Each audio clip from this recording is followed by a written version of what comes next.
crying on the floor. I swear I lost its color, and the sun turned to gray. The rain lost its water when you went away. And darling, I'm sorry if I let it sleep. I'm sorry if I let it fade. The rain lost its water when you went away.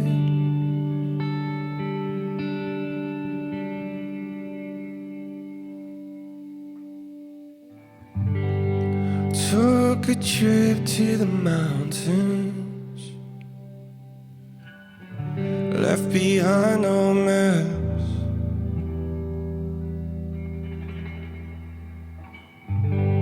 Was hoping the high ground would help us find our breath.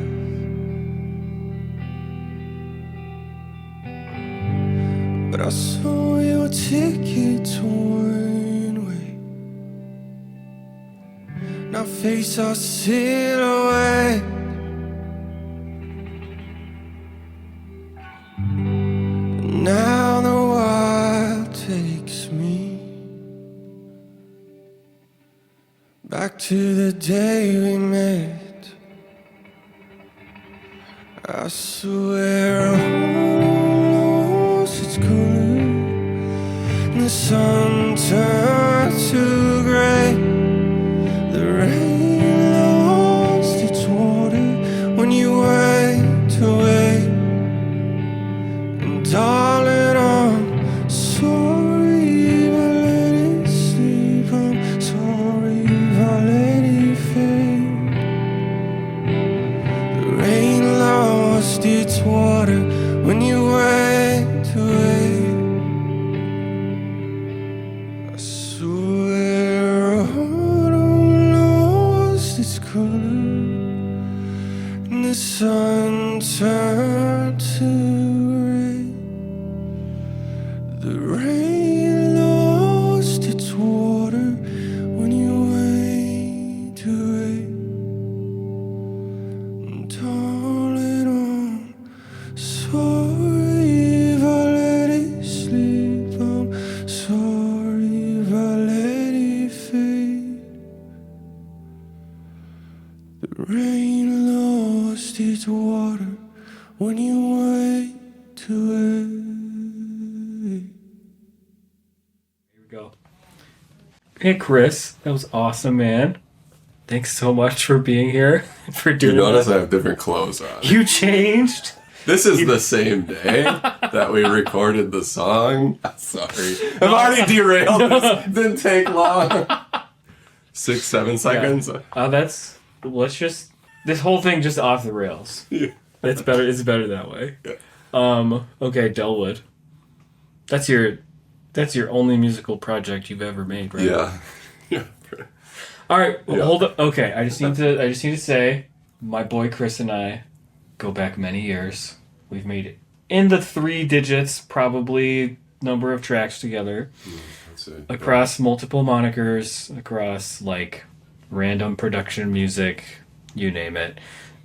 We're homies for life. We play golf together, but we're haven't done it.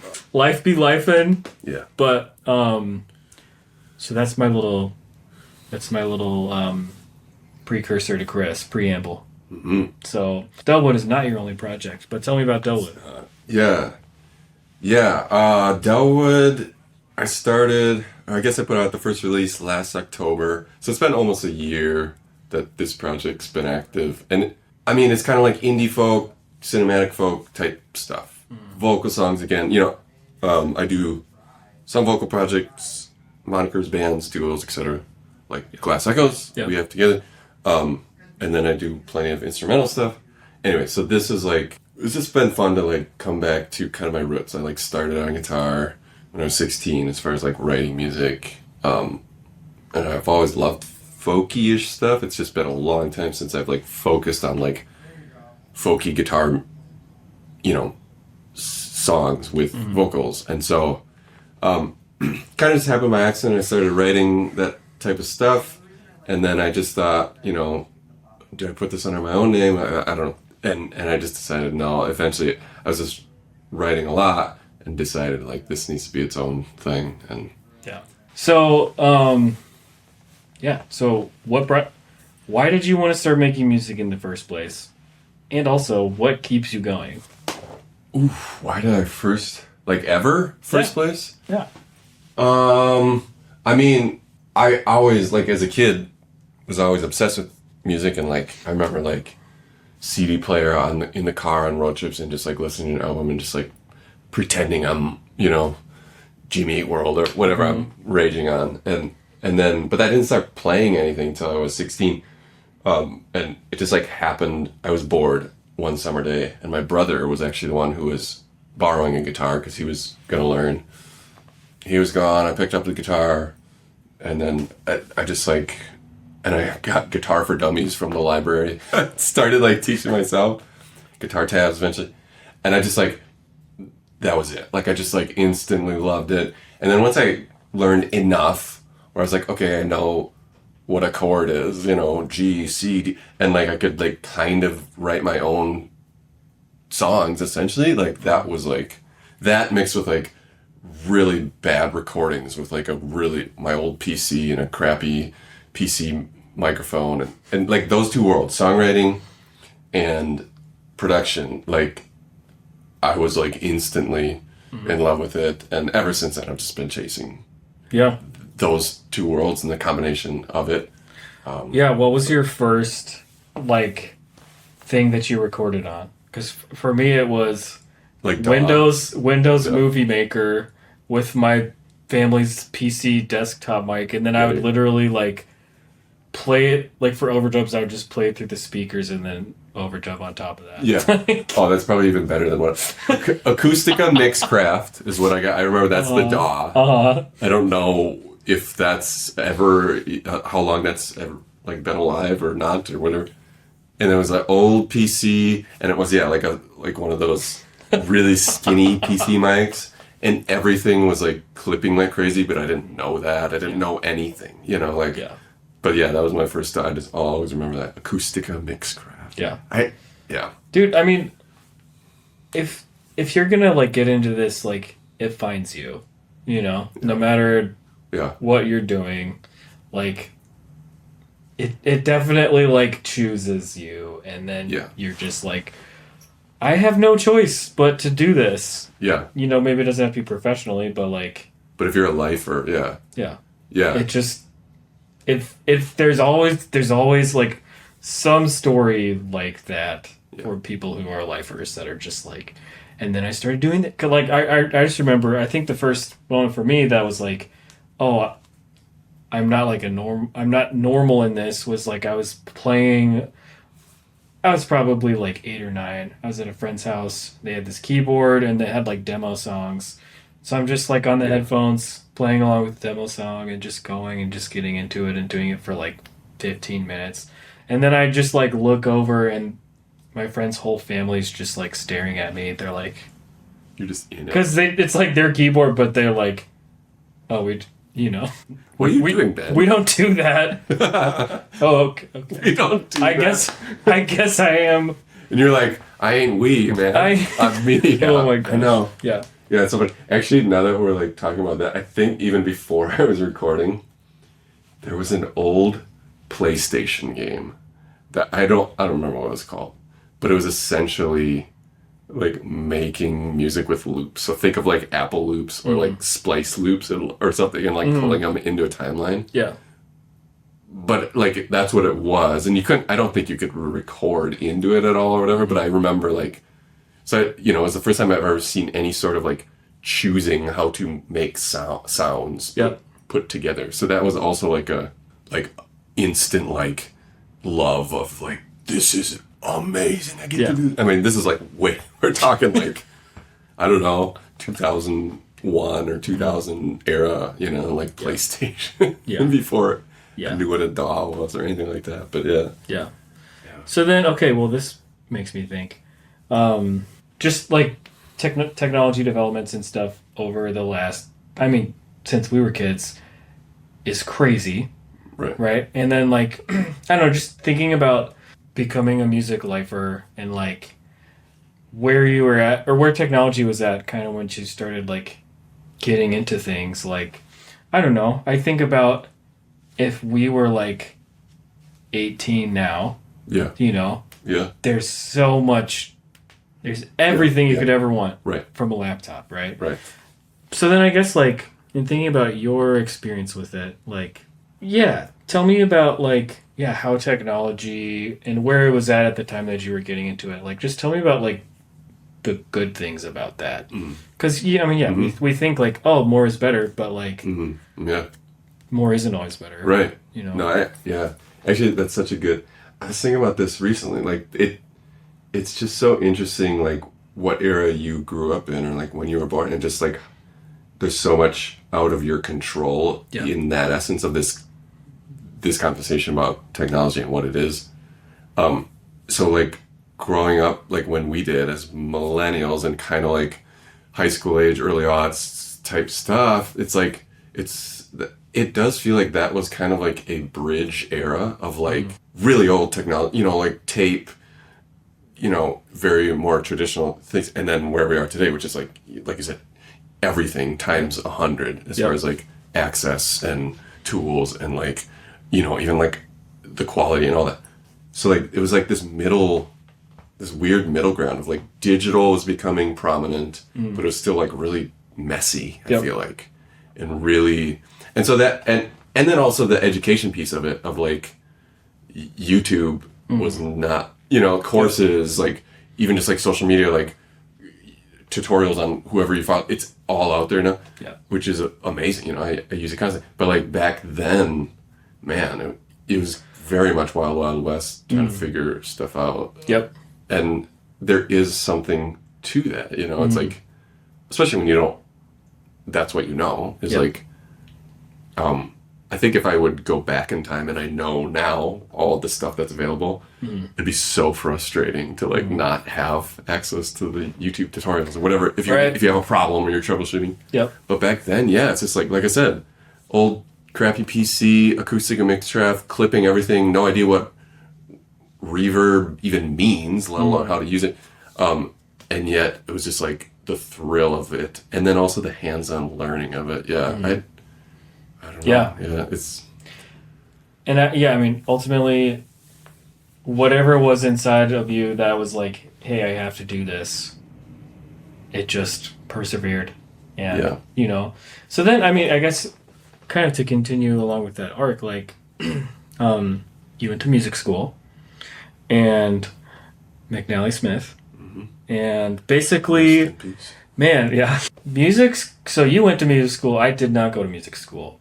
I know a lot of people that went to music school that were just like, oh, everybody here is amazing. That means that I suck.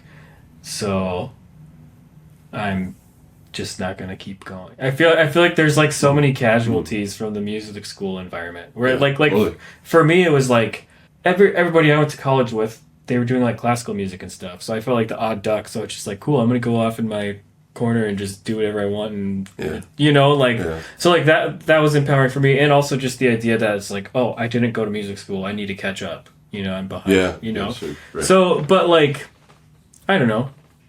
You were obviously not a casualty of music school.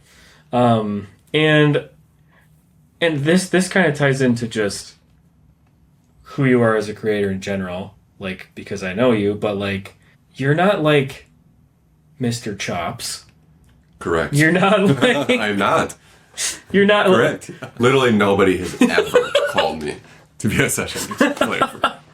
But when you're in music school, you think that's how I have to make my living. Sure. Yeah. You know, and you have obviously figured something out. Okay, because you have a family, you have a home, and you make music in your basement. Like, so like, tell me what it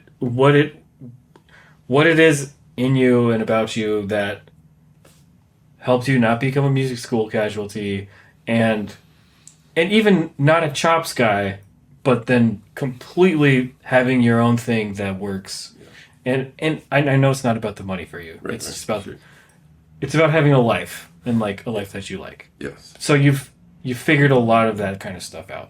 Sure. And 8 million people wish that they could do that. Yeah. Yeah. Yeah. No, it's a really good like question and process, and the real answer is I have no idea. I just like figuring it out as I go, but essentially just winging it. I do think there's something to though the question of like, yeah, music school casualty. There's something to my lack of sheer talent and or maybe like kind of ignorance maybe of certain things, and I don't mean that in like a pity party type of way, but there's something to my pure obsession and drive for something, but then also in that like Yeah. always kind of lacking in certain ways. So like Yeah. going back to the music school thing, like attending music school, like man, there's so many people that just like performance wise just amazing, right? Yep. And like Yep. and then I was in music production world, so even in that world I remember, okay, so here's like a specific story example, and I'll always kind of remember this, is like there was this dude that was in really nice dude. He was so good with like the production side of things, like the tech of it, and like EQ and compression and like signal flow and all this crazy stuff that like I learned a lot. I got really good at, but like this dude was just like on it, and he knew like, and it was just, it seemed so natural to him. I'm like, dang, like how does in my own head.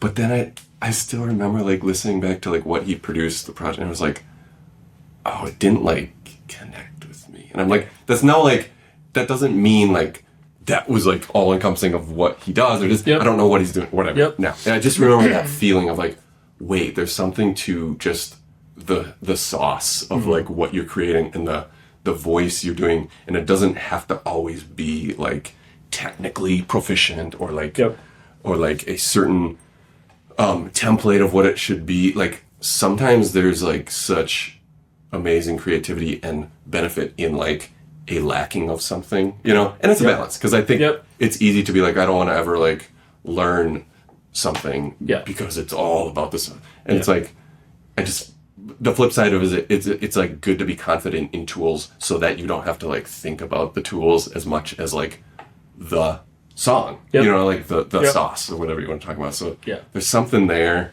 I don't know that if that really answers the question, but that's probably part of it for me. And then just, you know me, just like I'm resilient. I just don't stop. I think there's also that. I don't know. And like I've never had a plan B, so that's the other thing. It's like I don't like, there is that desperation factor of just like I'm gonna feed my kids. I'm gonna figure out a way so that, but I don't know what I would do otherwise. I have no other, my resume, it don't exist. Like, so I gotta figure stuff out as like, and so there is that factor. So it's like all those things combined, and here we are still feeding the kids so far. I don't know. Yeah, and I mean, I guess I'll just say, like, for people who are not familiar with you, like, you have figured out more than any person that I know how to actually complete stuff and put it into digestible forms, you know? And like, here's a question: how many songs do you think that you have on streaming sites with all your stuff? Plus or minus 100? Plus. Or no, like your estimate, and it can be plus or minus 100. That makes one. That triggered my brain as more or less than 100. A little bit far more than 100. No, I don't. So, including collaborations, everything I've done, probably 1,200, something like that. Between 12 and 1,400. Yeah. And it's never gonna. You're not gonna stop. No. And no I just think like, it's just, I don't know.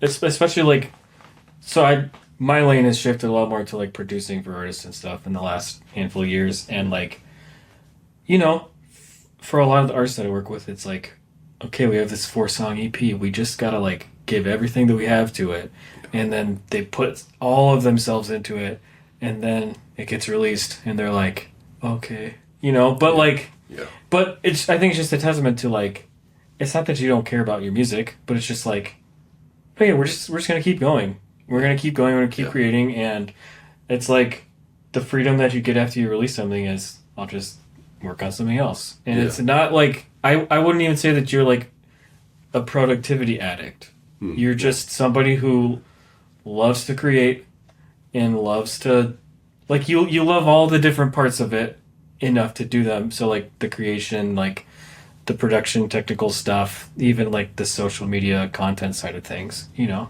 you're just like a machine, but you do it in a way that like hasn't burned you out yet, you know? Yeah.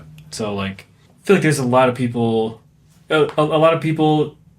just, I think that should hear the message of just like, dude, just whatever art is in your life, like, just find a way to like truly make it a habit. Ultimately, it's just like a freaking insane habit that you have been so dedicated with for so long, you know, that like, and so then you can like weather the ups and downs of, I mean, either finances, but also like just creativity and how you're feeling and your emotions and stuff. It's just like, I know that I'll be fine, even if I'm not inspired. Yeah. I've been through this a million times, you know? Totally. I think that's a big thing. And it's, and I'll say this too, it's like, it's both and. It's definitely a balance, because like there's certain songs and or projects or album projects where I am probably too precious about things and like they sit. Yep. But I've grown in that, I think, because if you think big picture, it is just like, I think it's okay that like an album or a song can be like your baby that you're like so caring about. Like, I think that's great. Like I do that with a lot of stuff that I write. Yeah. And also teach yourself to not be so precious that it doesn't get finished. Because that's, no matter what, like, it's a reflection of that era of you as a songwriter or a band or whatever. Yep. And so ultimately, like, there's something to eventually, like, calling it done, putting it out, and kind of moving on. It doesn't mean you're not caring about it. It doesn't mean you're not always going to have that, you know, creative baby feeling about it. It doesn't mean that. It doesn't mean you stop promoting it, whatever. Yep. But there is that balance, you know, and yeah, it's something I still struggle with. It's like, you know, publicly you see what I finish and you know, like, all the things I have. But there's still so much. I'm like, I've been sitting on this project for so long. Yeah. But when you have so much projects, there is, I guess, that benefit of like, okay, I can try this, because I know that if something that I feel for it or believe about it doesn't really happen as much as I would hope or whatever, like, it's all good. Yeah. You know, I can keep writing. And ultimately, I just want to keep growing, you know. Yeah. Yeah. And I mean, man, I'll say probably one of the biggest things that I've learned from you is like, and this probably just points to your longevity in this, of like, you're just always learning. Yeah.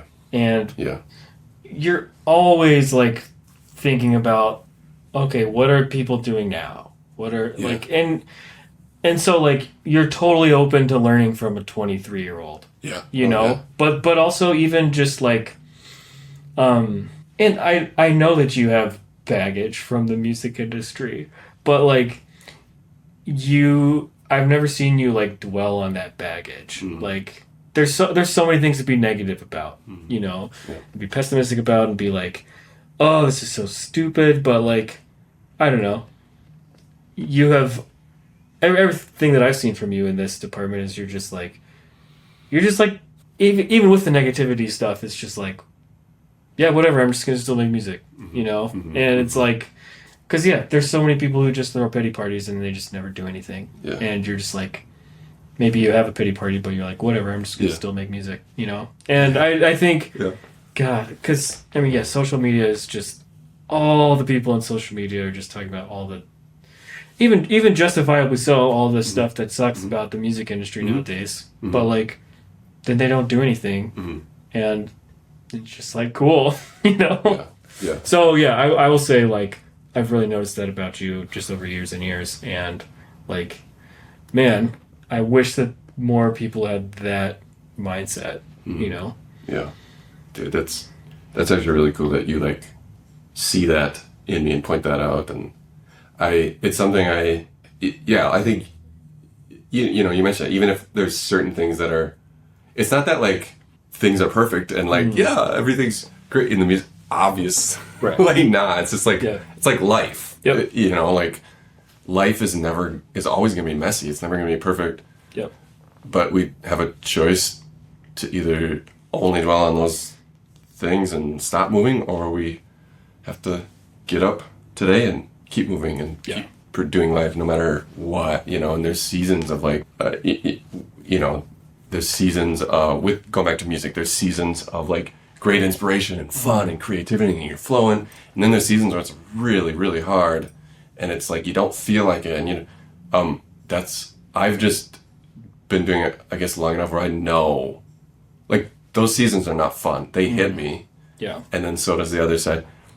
But I've done it long enough where I know if you just keep going and you do your best to be healthy and like take a break or like step away or whatever, like those things, it always comes back. It's always hills and valleys. It's never like been stuck in the valley forever, and it's never, you know, like mountaintop forever. It's always hills and valleys, and it's like as long as you just keep walking them. Like I think there's always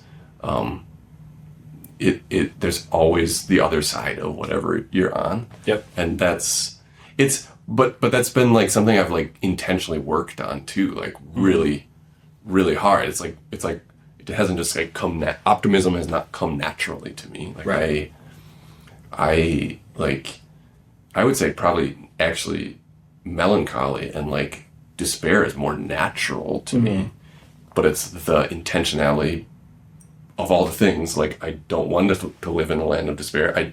I also, going back to like, you know, what's best for my family is like this, and so it is this very much an intentional thing, and that's community friendships, that's like talking through things, that's reading, that's like working on myself, that's like podcasts, that's everything. And it's hard, but it's like working out. It's like you can want to have a fit body, but if you never work out, you know, like so it is just, there has to be that intentionality piece with it. And it's a journey, man, and there's no arrival, but that's really cool that you do see that. It's so yeah. And I mean, one metaphor that we have riffed on time and time again is the idea of it being a marathon, right? So what mile would you say you're on now?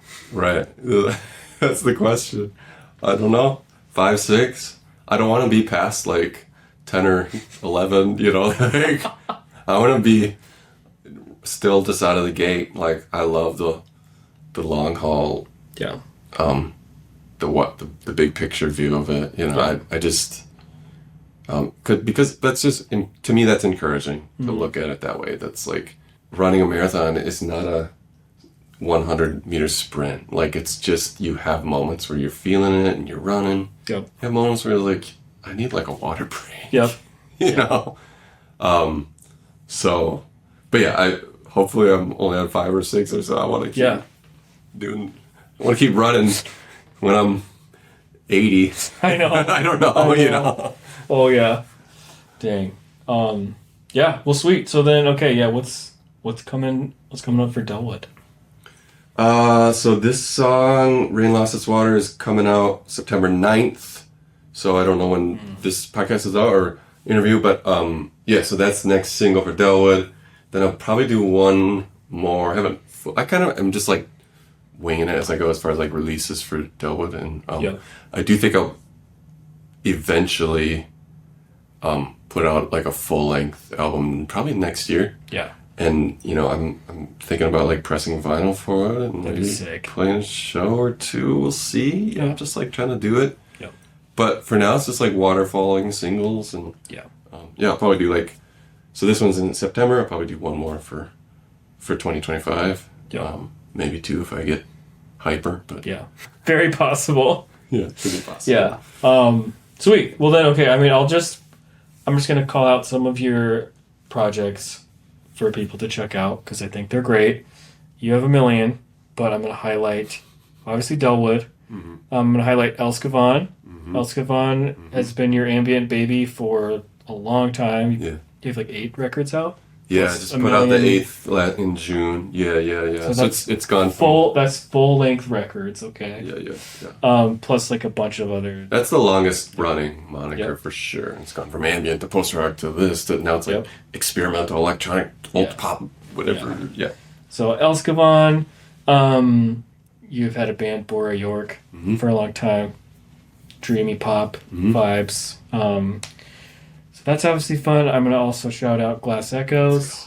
Glass Echoes is a duo between me and Chris. We have 2 records out.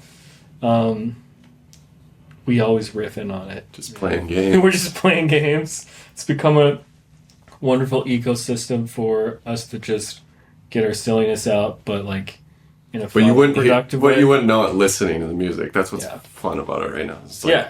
It's not that it sounds silly per se. It's just like It just sounds is cool. for us and with we our just inside joke. inject a lot of inside jokes into the lyrics. It but, sounds cool. But we like mumble the lyrics so nobody would even be able to know. true. So someday we'll start a podcast called Inside Glass Echoes. And for our 2 listeners, for Cliffhanger. Philip Daniel will listen to it. Yeah, thanks. Philip Daniel's listening to this. Oh, hi, Philip. Yeah, but yeah. So yeah, I mean, all those worth checking out. And yeah, dude, it's great. Thanks for hanging. Yeah. Best of Always luck good with to be everything. at the Frost. Yep. I love what you're doing here. Well, Yeah, it's really good. I think I'm already seeing a lot of good stuff, and I love the variety. And I think the Frost is going to become a hot commodity in the Twin Cities. see. We'll see. That's the goal. That's the Vidge. The vid. Kind of the 2020 vid. 2020 Vidge, kid. Eyes on the mish. I'm going to cut us off. Make it stop. All right. Thanks, Chris. Yeah, man. Thank you.